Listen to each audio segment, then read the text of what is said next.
IFM Foreign News.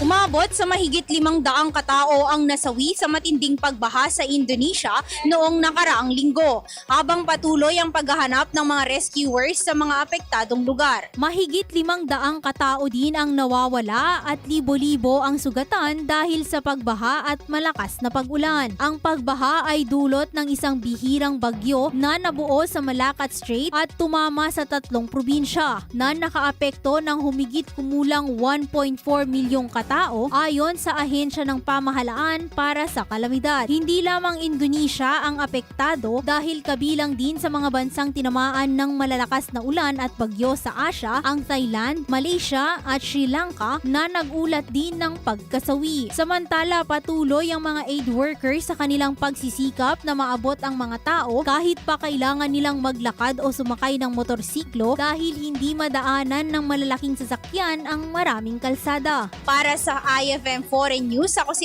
Idol Zarina Franco, Idol! IFM News.